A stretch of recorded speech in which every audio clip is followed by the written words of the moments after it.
ഉത്തരകാശിയിലേക്ക് വിനോദയാത്രയ്ക്ക് പോയ 28 മലയാളികളുടെ കുടുംബങ്ങൾ ആകെ ആശങ്കയിലാണ് ഇവിടെ. കാരണം ഇന്നലെ മുതൽ ഇവരുമായുള്ള ആശയവിനിമയമൊന്നും സ്ഥാപിക്കാനായി കഴിഞ്ഞിട്ടില്ല. 20 മുംബൈ മലയാളികളും കേരളത്തിൽ നിന്ന് 8 പേരും. അങ്ങനെയാണ് ടൂർ പാക്കേജിന്റെ ഭാഗമായി ഉത്തരാഖണ്ഡിലേക്ക് സംഘം എത്തുന്നത്. ഇവരെ ബന്ധപ്പെടാനാകുന്നില്ല എന്ന് തന്നെയാണ് കുടുംബാംഗങ്ങൾ പറയുന്നതും. വാർത്താവിനിമയ സംവിധാനങ്ങളൊക്കെ അവിടെ തകരാറിലാണ്. അതുകൊണ്ട് ആണ് ഈ പ്രശ്നം വന്നതെന്ന് ടൂർ ഓപ്പറേറ്റേഴ്സ് പറയുന്നുമുണ്ട്. കൊച്ചിയിൽ നിന്ന് ജിജീഷ് കരുണാകരൻ ചേരുന്നു. ജിജീഷ്, ഈ പറഞ്ഞതുപോലെ തന്നെ കുടുംബാംഗങ്ങളെ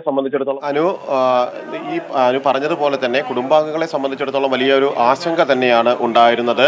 കാരണം അവരെ ആരും ഈ 28 പേരിലെ കുടുംബങ്ങൾക്കും അവരെ ആരെയും കോൺടാക്ട് ചെയ്യാൻ ഇതുവരെ കഴിഞ്ഞിട്ടില്ല.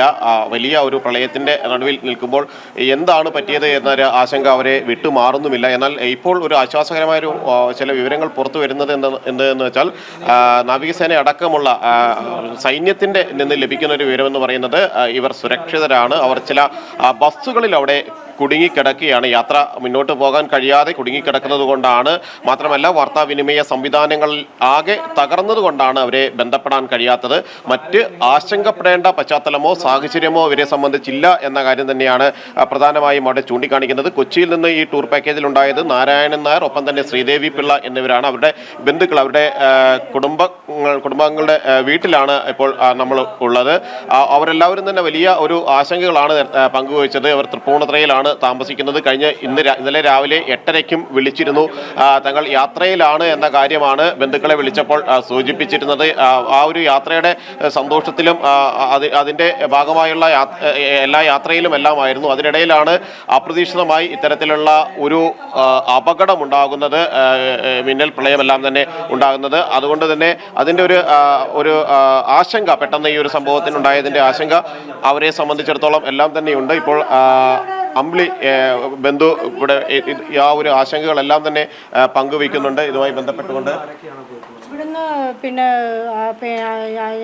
ഞങ്ങളുടെ അച്ഛൻ്റെ ബ്രദറും വൈഫും നാരായണൻ നായർ, ശ്രീദേവി പിള്ള, പിന്നെ അവരുടെ സിസ്റ്റേഴ്സ് ശ്രീരഞ്ജിനി, ശ്രീകല, പിന്നെ അവരുടെ ഭർത്താക്കന്മാരും 8 പേരാണ് കേരളത്തിൽ നിന്നുള്ളത്. പിന്നെ മുംബൈ മലയാളികൾ 20 പേരുണ്ട്. അവരെ നമുക്ക് അറിയുന്നതല്ല, പക്ഷേ അവരും ഉണ്ട് ഈ കൂടെ എന്നാണ് അറിഞ്ഞത്. ഒരു ബസ് ഇല്ല ഇവരുമായിട്ട് ഒരു കണക്ഷനും ഇല്ല. കാരണം ഇവർ ഓൾറെഡി പിന്നെ അവിടുത്തെ മൊബൈലെല്ലാം ഇതാണല്ലോ, എന്താണ് അവർക്ക് വാർത്താവിനിമയ സംവിധാനം കംപ്ലീറ്റ്ലി താറുമാറായി കിടക്കുകയാണ്. ഒന്നും എല്ലാം കംപ്ലീറ്റും പ്രശ്നത്തിലാണ്. വിളിച്ചു എന്ന് പറയുന്നത് നമ്മളെയാണോ മറ്റു അവരുടെ മക്കളെയാണ്? ഇന്നലെ 8:30 കോണ്ടാക്ട് ചെയ്തിരുന്നത്. മക്കൾ വെളിയിലാണ് താമസിക്കുന്നത്. അവർ ഉത്തരകാശിയിൽ നിന്ന് ഗംഗോത്രിയിലേക്ക് യാത്ര പോകുമ്പോൾ, ഗംഗോത്രിയിലേക്ക് പോകുന്ന വഴിക്കാണ് ഇത് സംഭവിച്ചത്. അപ്പോൾ പക്ഷേ ഇവർക്ക് സേഫാണ്. ഇവരത് കടന്നു പോയി കാണണമെന്നാണ് നമ്മൾ വിശ്വസിക്കുന്നത്. കാരണം ആ ടൈം വെച്ച് നോക്കുമ്പോൾ ഇവർ ആ ഗംഗോത്രിയിലേക്ക് റീച്ചായി കാണണം. പക്ഷേ അവിടെ കുടുങ്ങി കിടക്കുകയായിരിക്കണം എന്നാണ് അറിയുന്നത്. ഏറ്റവും ഒടുവിൽ ഇപ്പോൾ സൈന്യത്തിന് ബന്ധപ്പെടാൻ കഴിഞ്ഞു. സൈന്യത്തിൽ നിന്നൊക്കെ ലഭിക്കുന്ന ഒരു വിവരം ആശ്വാസകരം തന്നെയല്ലേ? അതെ, വളരെ ആശ്വാസകരമാണ്. കാരണം അവർ വളരെയധികം ശ്രമിക്കുന്നുണ്ട്. സൈന്യം നമ്മുടെ വളരെ ഹെൽപ്പ് ചെയ്യുന്നുണ്ട് കാര്യങ്ങൾ അറിയാനും ഒക്കെ ആയിട്ട്. ഒരു ആശങ്കയ്ക്ക് ഒരു പരിഹാരമായിട്ടുണ്ട് ഈ ഒരു ഘട്ടത്തിൽ. തീർച്ചയായിട്ടും ഒരു സമാധാനമുണ്ട്. പക്ഷേ അവരുടെ ഫുഡ് കാര്യങ്ങൾ അവരൊക്കെ ഇതാണോ, അവർ ആരോഗ്യപരമായിട്ട് എങ്ങനെ ഇരിക്കുന്നു, അതൊക്കെ നമ്മുടെ ഒരു ആശങ്കയുണ്ട്. ആകെ 28 പേരായിരുന്നില്ലേ ഈ ഒരു ടൂർ സംഘത്തിലുണ്ടായിരുന്നത്? യാത്ര പോയിരുന്ന സംഘത്തിൽ 28 പേര്. പിന്നെയും മലയാളികളുണ്ടോയെന്ന് നമുക്ക് അറിഞ്ഞുകൂടാ കേട്ടോ, വേറെ ആളുകളുണ്ടാവാം. അതിൽ 20 പേര് മുംബൈ മലയാളികളും 8 പേര് പിന്നെ നമ്മുടെ ഇവിടുന്ന് കേരളത്തിൽ നിന്ന്. അങ്ങനെയാണ്. എല്ലാവരും ഒരു 55 എബോവ് ഉള്ള ആളുകൾ, ഏജ്ഡ് ആയിട്ടുള്ള പലരും ഉണ്ട് അതിനകത്ത്. അങ്ങനെ ശാരീരികമായ പ്രശ്നങ്ങളും കൂടിയാണ് നമ്മളൊരു ആശങ്കയിലാക്കുന്നത്. അതെ, അവർക്ക് വേറെ പ്രോബ്ലം ഒന്നും ഇല്ല. എന്നാലും ഒരു ഫുഡ് കാര്യങ്ങളൊക്കെ അവർക്ക് എങ്ങനെയാണ് അവരുടെ കാര്യങ്ങളെന്ന് ഒരു ഇതുണ്ട്. എന്നാലും സേഫ് ആണെന്നുള്ള ഒരു സമാധാനമുണ്ട്. അങ്ങനെയാണെന്ന് വിചാരിക്കുന്നു. അങ്ങനെ ആവട്ടെ.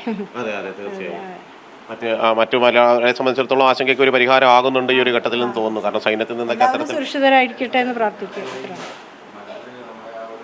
അനു, ബന്ധു, അമ്പിളി അവരാണ് ഇപ്പോൾ നമ്മളോട് സംസാരിച്ചത്. കൃത്യമായ ആ ഒരു ആശങ്കയുണ്ട്. അതോടൊപ്പം തന്നെ ആശങ്ക അകലുന്നു എന്നതിൻ്റെ വലിയൊരു ആശ്വാസവും ഈ ഒരു ഘട്ടത്തിലുണ്ട്. കാരണം അങ്ങനെ തന്നെയാണ് എങ്കിൽ അവർ കൃത്യമായി യാത്രയിൽ അവിടെ കുടുങ്ങിക്കിടക്കുകയാണെങ്കിൽ സ്വാഭാവികമായും ഈ ഒരു പ്രശ്നങ്ങൾ മാറുമ്പോൾ, അല്ലെങ്കിൽ അവിടെ യാത്ര സുഗമമായ രീതിയിൽ സാധാരണ നിലയിലേക്ക് പോയി കഴിയുമ്പോഴത്തേക്ക് അവർക്ക് അവരുടെ താമസ കേന്ദ്രങ്ങളിലേക്ക് എത്താൻ കഴിയും. അധികം വൈകാതെ തന്നെ അവരുടെ വീടുകളിലേക്ക് എത്താൻ കഴിയും. കാരണം കൃത്യമായി തന്നെ സൈന്യത്തിൽ നിന്നും അടക്കം ലഭിക്കുന്ന ഒരു വിവരം എന്ന് പറയുന്നത് ഈ പറയുന്ന മലയാളികളെ സംബന്ധിച്ചിടത്തോളം അവരാരും ഏതെങ്കിലും തരത്തിൽ അപകടത്തിൽപ്പെട്ടതായതിൻ്റെ യാതൊരു സൂചനയുമില്ല. അവരെല്ലാം പൂർണ്ണമായും സുരക്ഷിതരായി തന്നെ നിൽക്കുന്നു എന്നത് തന്നെയാണ് വലിയൊരു സന്തോഷകരമായ ഒരു യാത്ര. ആ ഒരു യാത്രയ്ക്കിടയിൽ തന്നെ അപ്രതീക്ഷിതമായ ഇത്തരമൊരു സംഭവം ഉണ്ടാകുന്നു. എന്നാൽ അത് ആശങ്കയിൽ നിന്ന് ആശ്വാസത്തിലേക്ക് വകമാറുന്നു എന്നത് വലിയ ഒരു ആശ്വാസം തന്നെയാണ് നമുക്കെല്ലാം നൽകുകയും ചെയ്യുന്നത്. അനു, തീർച്ചയായും ജിജീഷ്, ആശ്വാസകരമായ വാർത്ത തന്നെയാണ് ഇവർ സുരക്ഷിതരാണ് എന്നുള്ളത്.